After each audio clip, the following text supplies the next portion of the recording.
Welcome back to Creating Stuff with Jim. I'm Jim. It's time to create something.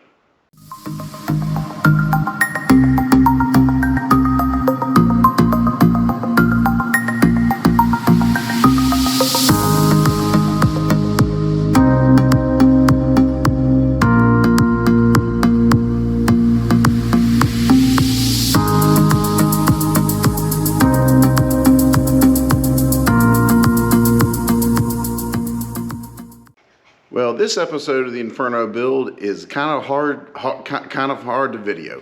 I'm going to do my best to get words to this, but the best way to start this off is the best laid plans tend to fall apart when you get punched square in the face by Mike Tyson. And that's exactly what happened to me, because I had my plan all laid out, really set up on what I wanted to do. And then I got a right hook from Mike Tyson, and that plan just went away. It just didn't work. So, and what I'm talking about now is setting up the front suspension on Inferno, is because I had a plan to use. There are kits similar to this on the market. I was just piecemealing it together so I could save a little bit of money, and also because it fit the truck better. And the other side of it is, for this particular truck, with what I'm doing or what I wanted to do, there were no kits available for it. Anyways, and as I've said in some other videos, not only I'm sharing with you what I do, but I'm also sharing with you some of the mistakes I've made. And this is a mistake, and the biggest thing is it's perfectly okay to make a mistake, as long as you learn from it. And I did. I learned a lot from it. And sometimes you learn more from your mistakes than what you do right. But once again, I'm sharing with you everything I did right, everything I did wrong. So I'm going to start off and tell you about my original plan on how I was going to build the suspension. It was originally going to be a radius arm style suspension. You find it's very similar to it's more or less identical to what you find in any Ford Super Duty pickup truck, F-250, 350, 450, 550 from 2006 to current. You can find them in old Broncos, first generation Bronco or second generation Broncos from the 70s. It's like I said, this is it's a fairly common suspension. So, and probably one of the biggest things that was appealing to me to run the suspension, or at least I thought I was going to, and the biggest thing that was appealing to run a radius arm suspension on my truck, on Inferno, is because it was going to fit very well. It was going to fit the truck well, it fit the axle well, and if things fit well, they tend to get easier and save you money. So that's why I wanted to go that route. The truth of it is, it was known that radius arm suspensions generally don't have a lot of suspension travel to them, and this is where the hiccup comes into play. Is I understood that I wasn't going to have all the suspension travel that most rock crawling trucks would have, but I was willing to make that sacrifice because it was going to fit the truck. Everything was going to work. I mean, everything was going to fit very, very well for running that system. So that was very appealing. And I was willing to deal with a little bit of lack in performance in suspension articulation to achieve this. Because also Inferno, although I'm building it with rock crawling in mind, that's not the sole reason I'm building it for. That's not the sole thing I'm using it for. Is yes, I want to rock crawl. Yes, I want to be able to drive it on the road. It's going to be used for normal trail riding. It's going to be in mud, sand. I mean, basically, I want to use this truck anywhere and everywhere. I don't want to use it once or twice a year. The few times when I go the extreme rock crawling that I want to do, I mean, I want to use it.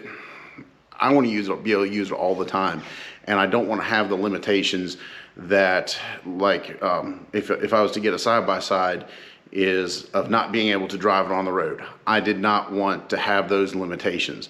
So I won't be able, but that's, once again, so that's how the radius arm suspension and everything all kind of came together, and it looked like it would be a good compromise, and it looked like it would work well. But unfortunately, I set it all up. I put the mounts on the frame. I tacked all the links together, and the very first time that I secured one side of the axle, I went to go raise the truck up and articulate it. I got all of 6 inches of suspension travel. yeah, you heard me right. 6 inches.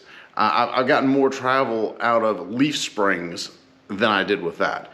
So unfortunately, bottom line is it didn't work.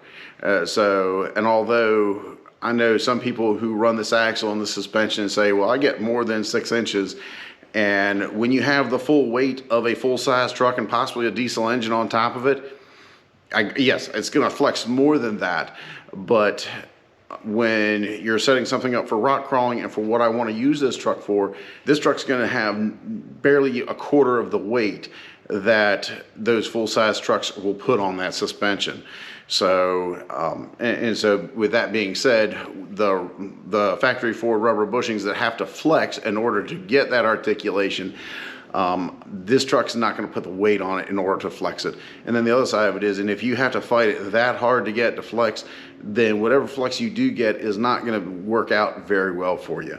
And as it turns out, a lot of the kits out there, people did complain, or they did have a comment that it didn't flex very well.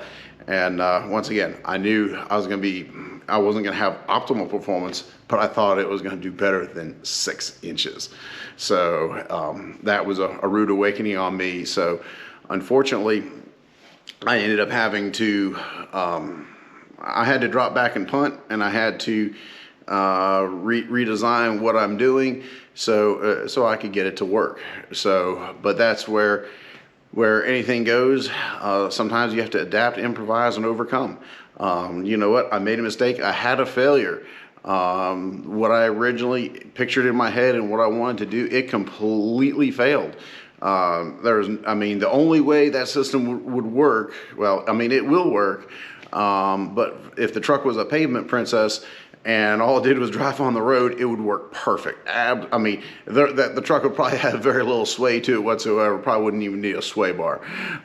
But that's not what this truck is intended for.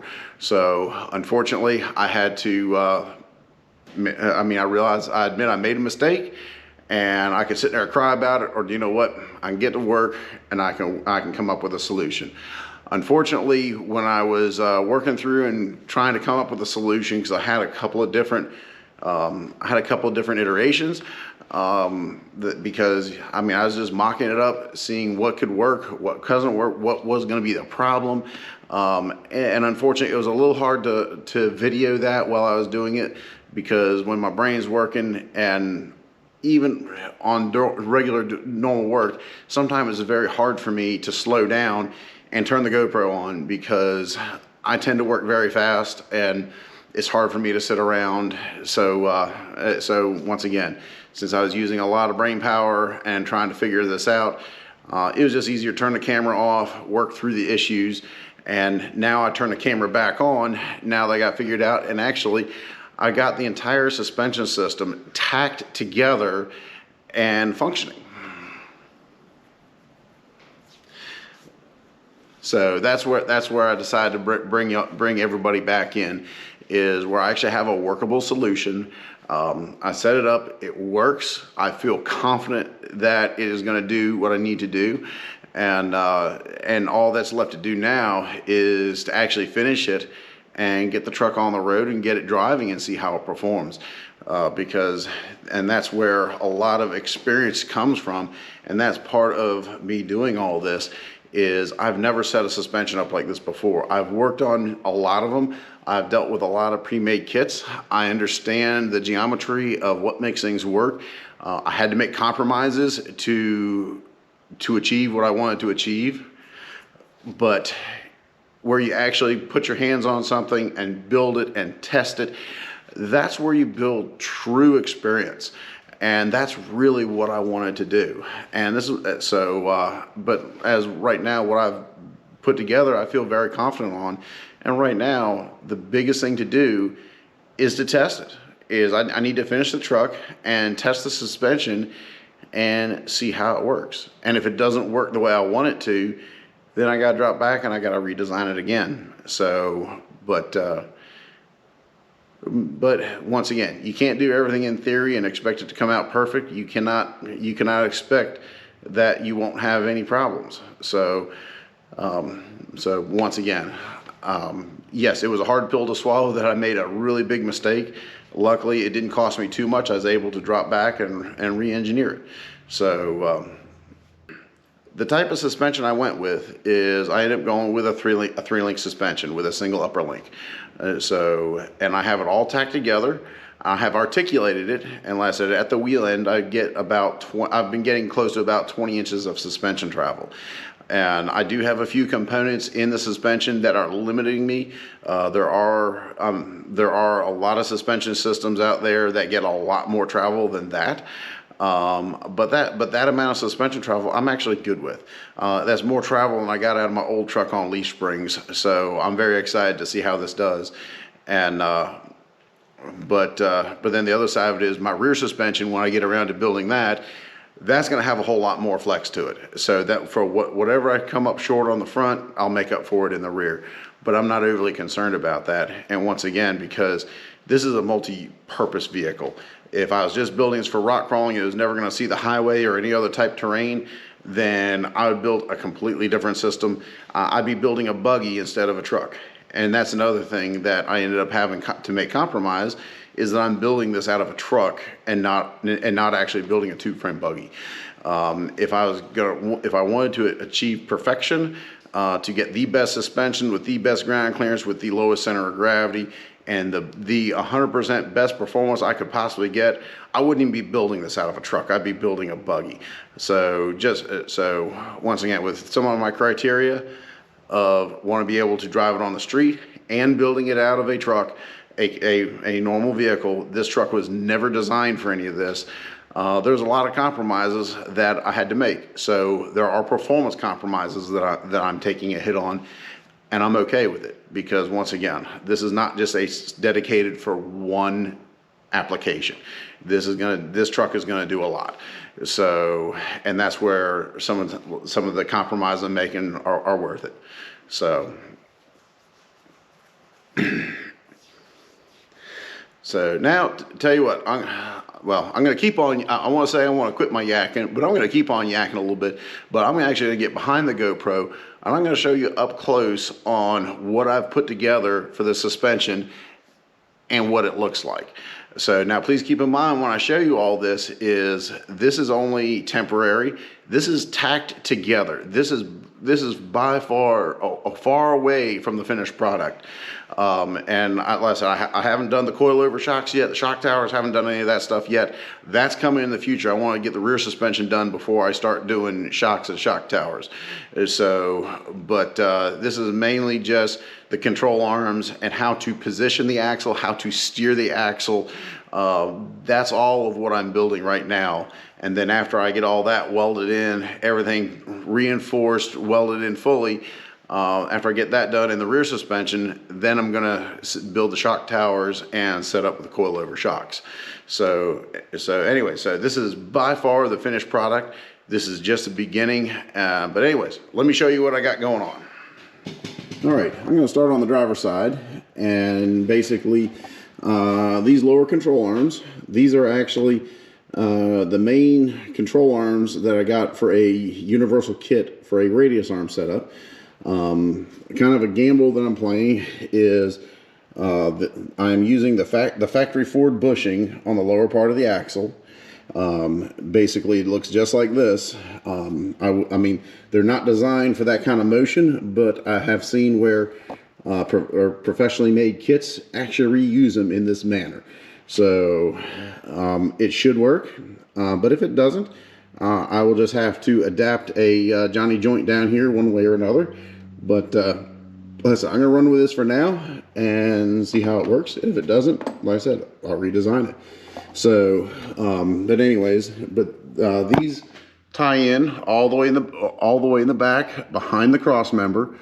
And the reason I went this far back is because I wanted to keep the control arms as long as possible. I really wanted to have this angle less. I didn't want the angle as steep, but unfortunately it's as steep as it is. So to keep the angle as low as possible, I had to make the lower control arms as long as possible. So there were other options that I could do for that. There was a company, instead of using this lower mount, they used the upper one. The biggest reason I did not do that is because I'm looking for, I'm not saying there's anything wrong with it. I'm not saying I'm right over them, but it's just what I feel comfortable with doing. And basically, there's my upper link mount over there. I'll get a closer picture of it here soon. But what it is, I wanted to keep a spread. I wanted to keep them as far apart as possible, because that represents on how much torque this front axle, on how much it can handle, the front axle can handle. So if I put it up here, they get very, very close together. And so technically, the axle is going to put an incredible amount of torque on all those mounts. And like I said, to me, I didn't feel comfortable with that. I wanted to keep them spread apart so they could handle the torque of the front end a lot better, because I'm running more power than I ever have, and I'm running a whole lot of gearing, so I can put an incredible amount of torque into these axles. So like I said, I just felt better doing it that way. Not saying I'm right or somebody else is wrong or vice versa, but this is the way I'm doing it, and I'm going to test it out and see how it works and go from there. So lower links are as long as possible, angles as low as possible. I wish it could be a lower angle, but just when I have to clear a 40-inch tire in this wheel well when everything's compressed, I'm kind of stuck with it. It's what it is. So that's what I got for a lower link. And when you come around, I did end up having to move the steering box. I moved it forward about 2 inches, and I also rotated it as much as I could and keep the sleeved mounting bolts inside this frame. So I did that so I could drop this pitman arm down as much as possible. By moving it forward and down, moving it down helps it out with the articulation, but moving the box forward helps me with clearance of tires all the way back here, which back here, that's my floorboard. I cannot cut that out. So that's kind of a hard, I can't move that, but I can move the steering box. So that's what I did. And I did all that, and the truth of it is I plan to run 40-inch tires, but by moving the front axle a little bit farther forward, I should be able to clear 42s without any issue. So I left a little room for improvement in the future, but we'll see how that goes. So I moved the steering box. I added a frame stiffener reinforcement. You can probably check out one of my other videos. I'll put a link in here if I can, one way or another, where I actually showed you on how I made this. I actually took a picture of all of this frame, uploaded it into Fusion 360, designed the plate on top of the picture, and then turned it into G-code, put it on my plasma table, and cut this out. And turned out pretty good. Works very well. So, and then of course, then this is my track bar mount. And what the track bar does, the track bar is behind the drag link. And what it does is the track bar or panhard bar keeps the front axle moving side to side. It keeps it straight in the middle. It prevents the side to side movement. And so I built that custom track bar. I still plan on reinforcing all this. Like I said, this is just all tacked together just so I can have a proof of concept, so I can articulate the suspension and make sure everything clears. So the track bar bracket is getting reinforced. So, and then the drag link, I'm using a Chevrolet drag link in out of a mid-80s square body Chevrolet. These things are incredibly common, and that is part of when I build things. I want the parts that are readily available. This is not, I don't like custom parts. The Heim joints, I'm stuck with it. There's nothing else that's that strong in that size that can handle that. So, but that's like I said, that's a drag link in for a square body Chevrolet. So I can get that at any auto parts store. They're dirt cheap. And then coming down here, this is a factory Ford drag link in. Once again, they're in stock at any auto parts store. The only good thing is when I bought the replacement, the original one that was on here did not have the angle of motion. And luckily, this one kind of saved my bacon. Is it actually has a very large range of motion, so this was no issue whatsoever. And actually, this joint is one of the limiting factors for how much suspension travel I can have. I have enough I'm good with, so I'm going to the limit of this. I'm fine with that. So, all right, then we come around here, and then we're going to come to my upper link.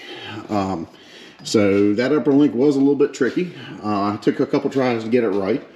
And the biggest thing I had to do, if you can see it, is all the way in the other end of it, I'll get closer later, is I actually had to mount that to the cross member, and that sits right in between the catalytic converter and the automatic transmission pan.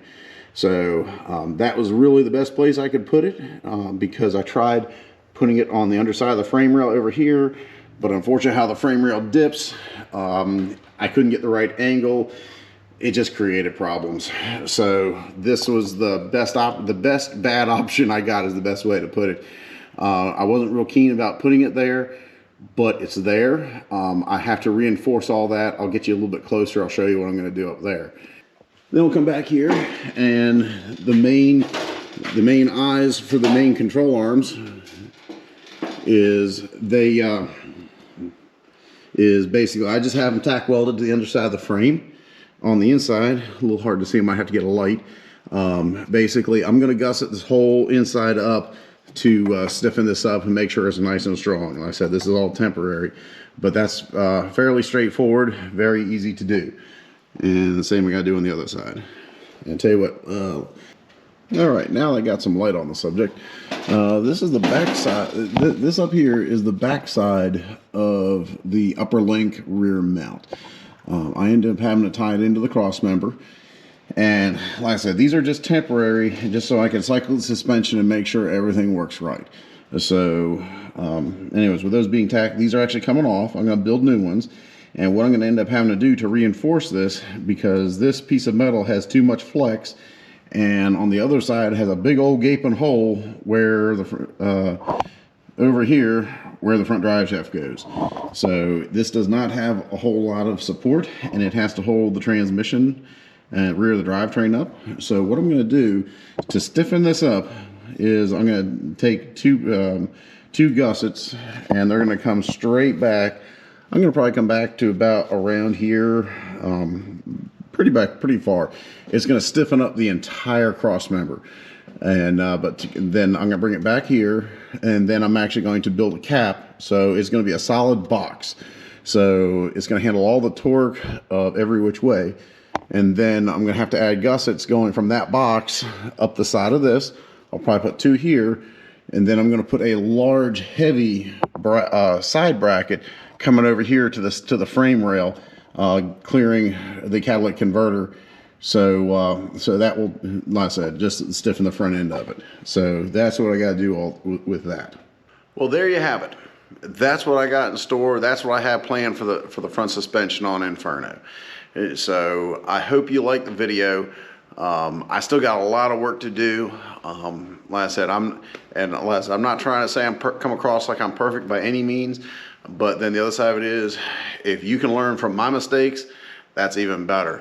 So that's the good thing about sharing knowledge and experiences. But I think I'm going to go ahead and end this video out here. I still got plenty of work to do, as you can see, but that's going to be for the next video. So the next thing I have to do is everything I put together here, I got to take everything apart, pull the front axle out. I got to reinforce all the brackets that I showed you I was going to do. I got to weld everything in solid. And then I got to put it all back together. And when I put it back together, I'm going to actually block the suspension up so I can actually set it down on some tires and I can roll it out of the shop. Because after I get the front end back together, sitting on wheels again, I ended up having to take a break because I've got other obligations that I got to take care of. So I'm going to probably end up taking a break from building Inferno probably for about a month, and you probably won't see much of a difference because I'm actually, my progress is probably about a month and a half ahead of where the current videos are that I'm publishing on YouTube.